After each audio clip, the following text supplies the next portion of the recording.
All right, we have made it to Rockhampton. So we have just pulled into a little free camp here, which is known as Kershaw Gardens. Check it out on Wiki Camps. It's just a little 48-hour rest stop right in the middle of town. It's nothing special, just a big gravel pit, but it is super conveniently located to the shops and to the parklands here. This is kind of like a little bit of the behind the scenes. We don't normally show a lot of this stuff on our videos, but we thought we'd just give you a little insight into what life's really like in between all the epic, awesome spots we go to.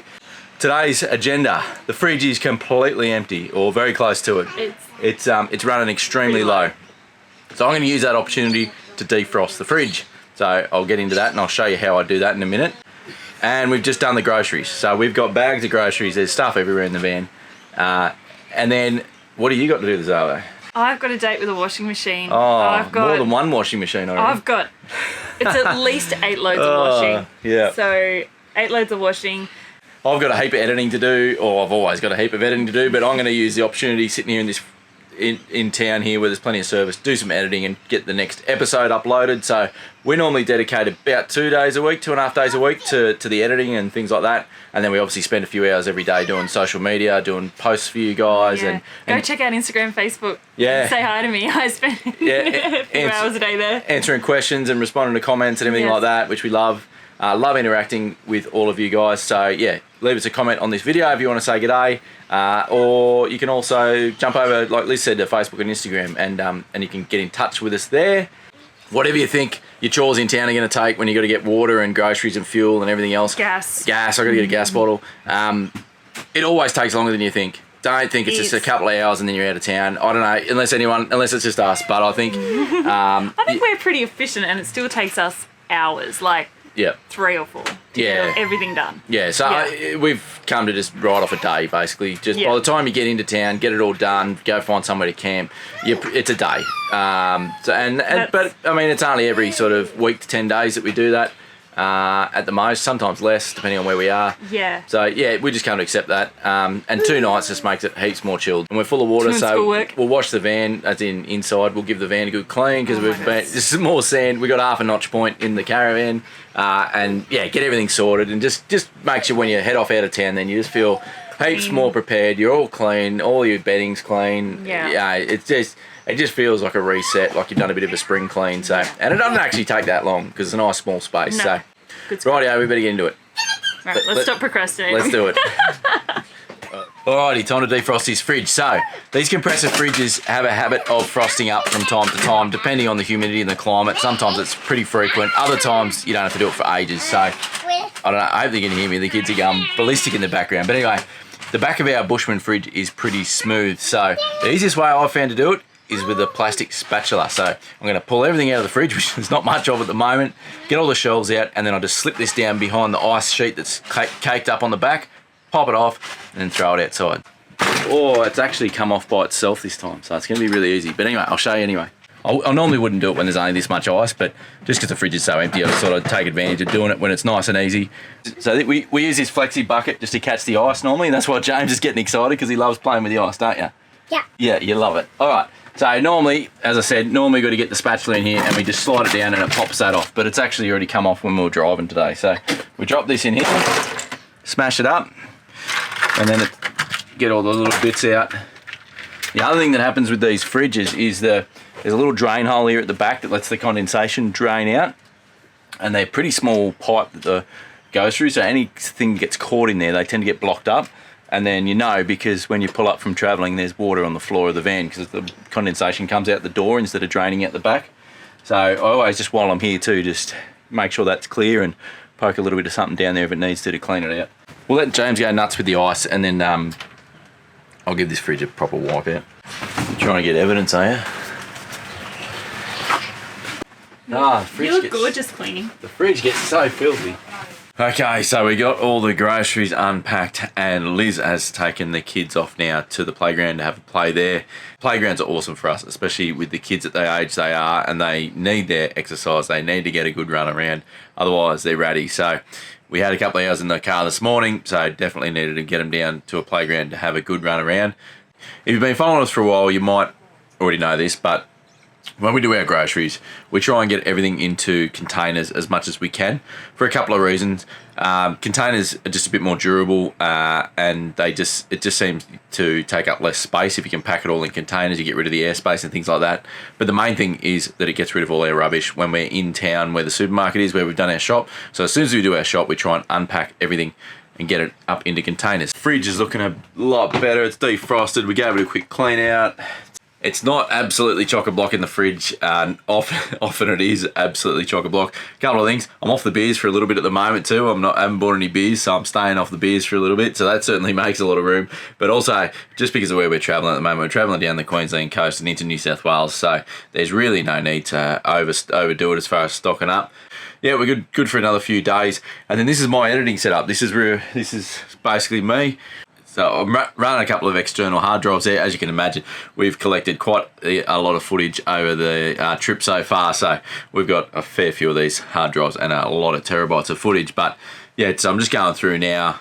We run about at least four different cameras for most of our filming. So just organising all that footage and cataloguing it all, getting it dumped in, and and then set to work. So run the wireless mouse as well, because trackpad's a bit painful when you're trying to do video editing. And I always run headphones as well, just to make sure that audio is as good as it can be for you guys. So that's a little insight. I know a lot of you are curious about how it might look behind the scenes, the editing setup.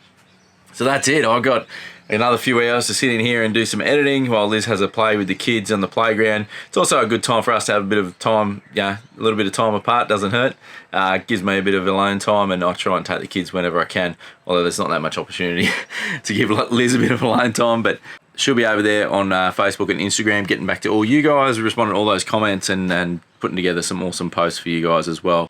So there's a little behind the scenes look at what day-to-day life is when we're not out exploring incredible places around the country. This is, I guess, the boring bits, but it's the meat and bones of what keeps the whole thing running. So yeah, this is also a big reason why we need the big off-grid electrical system, is just the amount of juice that it consumes when you're editing. The laptop absolutely eats power, particularly when you're editing big files and things like that. So yeah, it's I guess a reason we might have higher power needs than your average traveller, but it's also good to have that back up there anyway. Alrighty guys, I'm going to rip back into the edit, and we'll see you guys soon. I'm just a little bit giddy. That was the best laundromat I've ever been to. So it's called, I've just got the details here, so it's called Super Clean Laundromat in Rockhampton. There would have been 50 washer dryers in there, but they're like big industrial ones, and they do a double hot wash. That is unheard of, insanely good. And then they have massive industrial dryers there too, because we don't have a washing line because someone used it to go crayfishing and has not been put back up yet. And it's a bit tricky to do while you're free camping in a place like this. Anyway, while I was there, it gets better, right? There's a couple of ladies that work there that just clean and service and, help you out if you need anything. They will put your washing on for you and do it all as a service fee for $4. You can drop all your washing off, and for $4 extra, I should say. So it's the cost of the machines, whatever you ask for, washing, drying, plus an extra $4. They'll put it all on and then just call you when it's ready, come pick it up. So you can leave it there, they'll look after it. If you just wanted to completely treat yourself, you could just drop all your dirty gear there, put it on a double hot wash, pay $4 for them to put it all on and stand around and do all that. Go shopping, come back and collect it, and for a little bit extra, they'll have folded it for you as well. Insane good. That's what dreams are made of in travel life, I think. And they also had a kids corner in there for kids to play with Lego, Duplo, and coffee. And free Wi-Fi. It doesn't get better. I don't see how a laundromat could get better, and it's sad how happy I'm about it.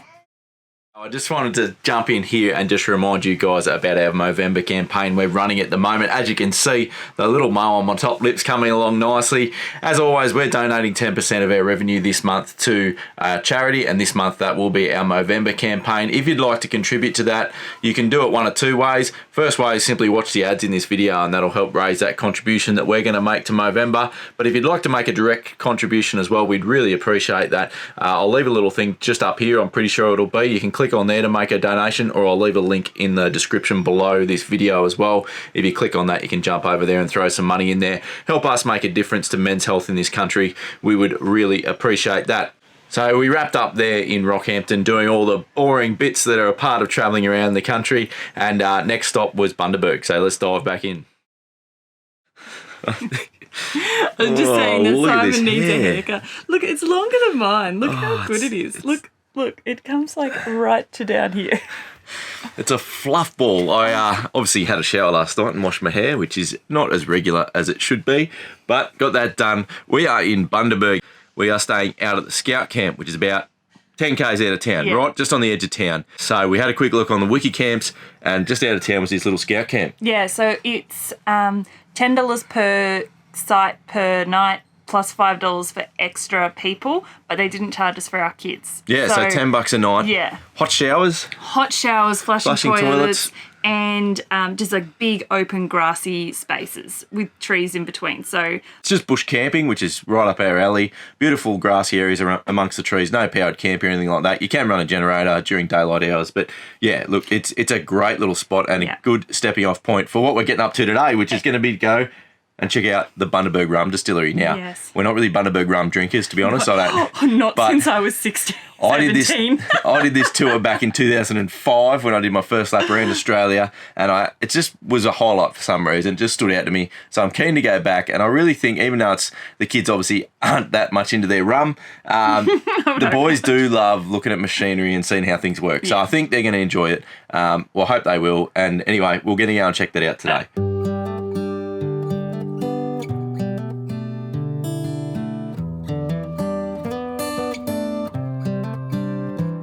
Yeah, time for the distillery. I was just telling the boys that they're going to see the biggest vat of sugar they've ever seen. A swimming pool sized vat of sugar, which is the big molasses tank that they use to make the rum. So they're pretty keen to see that. I'm excited too. I think it's going to be a bit of fun. We don't often do this sort of stuff, so something a bit different.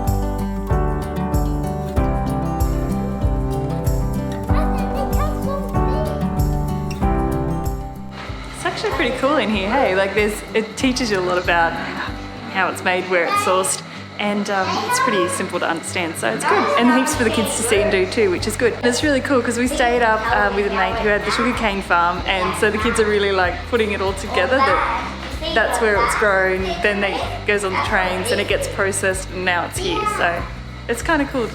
Yeah, happy. So we couldn't actually take any cameras or any electronic devices in on the tour, so you'll just have to come and see it for yourself. But it was a really good tour. Even the kids lasted. They were on their last legs by the end there, but they enjoyed it. The majority of it, didn't you, Harrison? He loved seeing all the big machinery and seeing the big factory. So now's the best part of the tour. We get to go to the bar and have a taste of everything we've seen being made. So let's go check it out.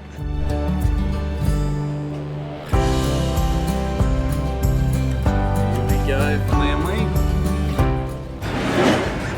Alrighty, so first up, we've got spiced rum each with a bit of ginger beer as a dark and stormy. Then you've got a liqueur with cream. Is this the banana and toffee? Yeah, banana and toffee. And I've got a Solera, which is like their top shelf rum on the rocks. That's the one that won the world's best rum World's award. best dark rum or something. Cheers.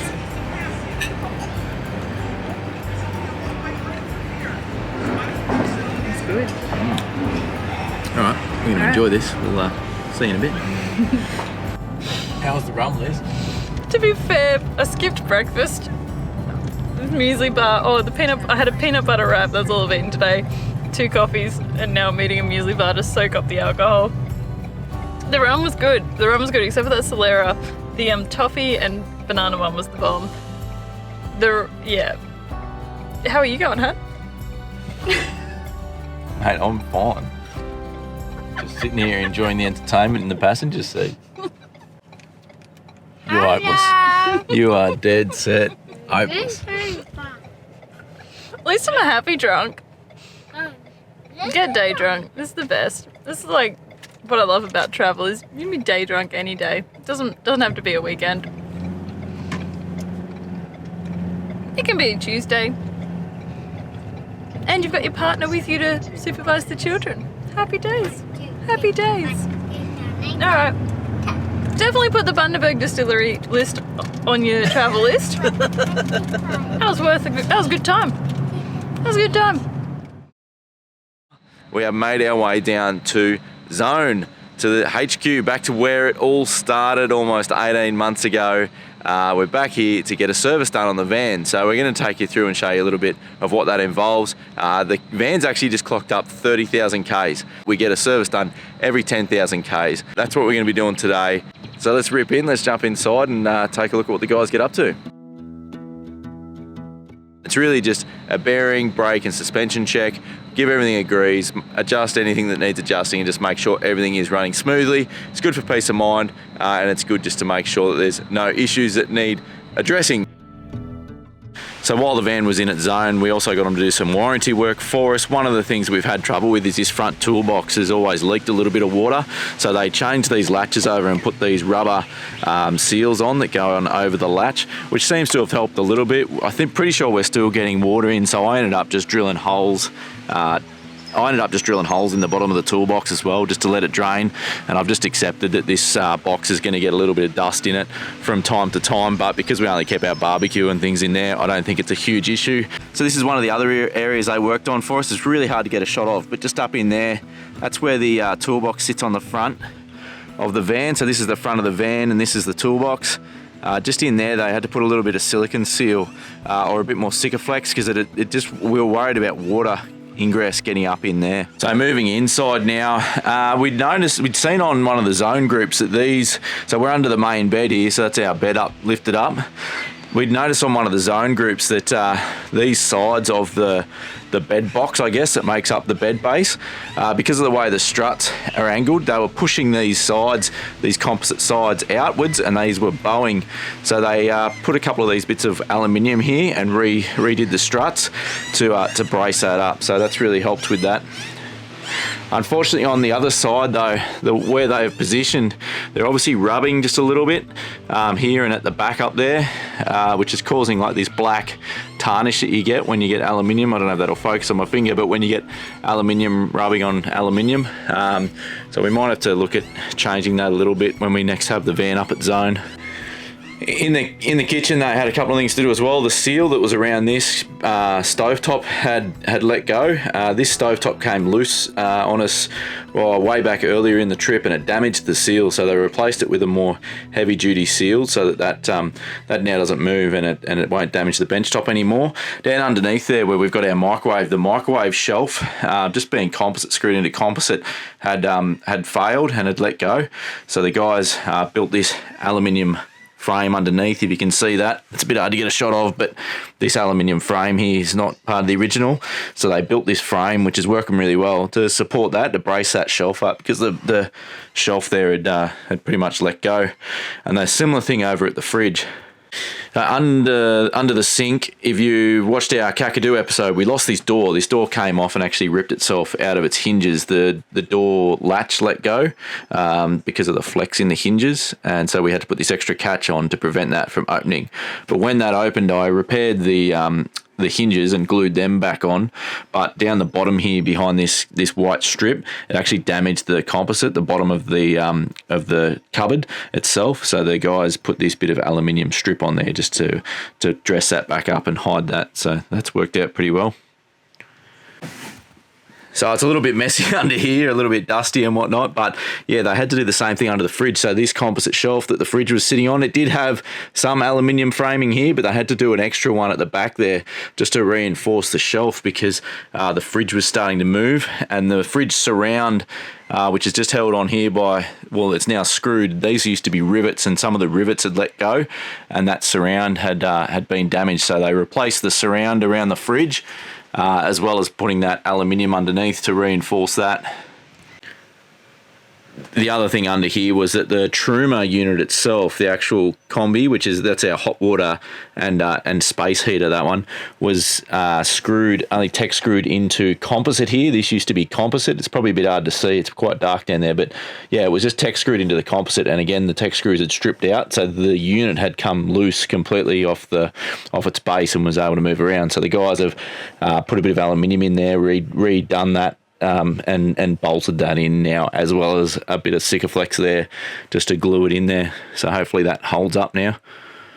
So under our bench seat where our inverter sits, again, it's nice and clean, so don't mind the mess, but the inverter, again, was just screwed into this composite base, and 2 of the 4 screws for the inverter had stripped out and let go.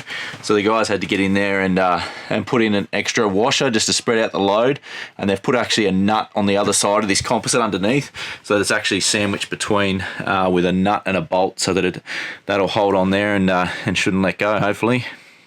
So this Sirocco fan actually needed replacing as well. It had actually broken one of its arms, which I've never heard of before with these Siroccos, but one of the arms here had snapped. We don't know if it got left unlatched one day and smacked into the wall or not, but normally we keep these latched in that position just to keep them off the wall so that the motor doesn't hit the back wall. But yeah, somehow it had snapped there, so that needed to be replaced. And we also needed to replace one of the exhaust fan in the bathroom. So this is the bathroom exhaust fan, and you can see the motor's supported by 3 arms. And again, one of those arms cracked or had snapped, so the motor was only held by 2. So obviously it wouldn't have taken long before it broke completely. So they just replaced that entire unit, that whole exhaust. So we also had to get one of these end panels replaced. The table here drops down, as you can see, it drops down, and Zone recommend you drop it down to travel, but the tabletop can move around, and it had moved on a road and rubbed into this here, and on one trip we'd rubbed through on that. So we now travel with the table up because I haven't been able to tighten this up enough for this to not move. Like, I can just move it with my hand. It's meant to be released by a lever at the other end down there before it will move, and then other than that it's meant to be stiff and tight, but it just isn't. It moves around when we travel, so it means we travel with it up, which it's starting to wobble around, and I'm actually worried it's going to damage the table leg underneath. So we're going to have to look at a better solution for that. If you might remember, Zone had a gas recall where all the base fans that they'd built, and it could have been some other models, were affected as well, where they didn't actually comply with the gas regulations because they had no permanent ventilation. These roof hatches didn't comply as having permanent ventilation, so they had to cut a hole in the roof and relocate our solar panel to the back to fit this new hatch in, which then meets the gas compliance. They also had to move the exhaust outside, which I'll show you now. So this here is the outlet for our Truma hot water service. So this had to be relocated. It used to be just there where you can see that outdoor shower and cover plate is, because it was too close to this opening. It was determined that it's not allowed to be, I think it's 300 or 350 mil from any opening as per the gas regulations, and it was installed too close.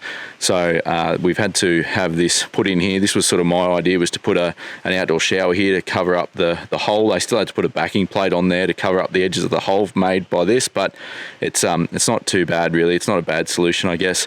We've still got the other second outdoor shower just down there as well, so not a bad result, but yeah, it's the best we could come up with for not having a hole in the side of the Caravan. So a few things there that the team took care of for us. To Zone's credit, they replaced all of those items and fixed them all up, no questions asked, and all at their own cost under warranty, so we were more than happy with that. So all of those repairs are things that have added up over time. They didn't obviously happen all at once. They were just things that we noticed over time. We're pretty confident now that the van's pretty solid, so we're really happy with how it's all worked out. It's like our first video again. It is just like our first video. Well, that's it. We've picked the van up. The guys have just finished the service off, so that's pretty much the service process. They've checked over everything for us, made sure we're all set to go for the next leg of the journey, which we've got some big things coming up. We've got some awesome stuff coming up. We've just finished hitching up now. We're going to head down into Brisbane and crash at a friend's place, camp in the front yard for the weekend. Can't wait to do that. Hope you enjoyed this episode. As always, give us a like, smash that subscribe button if you're not subscribed already. Really helps us out and helps us grow this channel, which means we get to do bigger and better and more awesome things. Yeah, and we can be friends on Instagram and Facebook too if you want. If you're not already Just friends with us come on over there, over. come on over, say good day. It's yeah, a lot more up-to-date content on there as well. And until then, we'll see you next Sunday. Enjoy your week, guys. See you Sunday.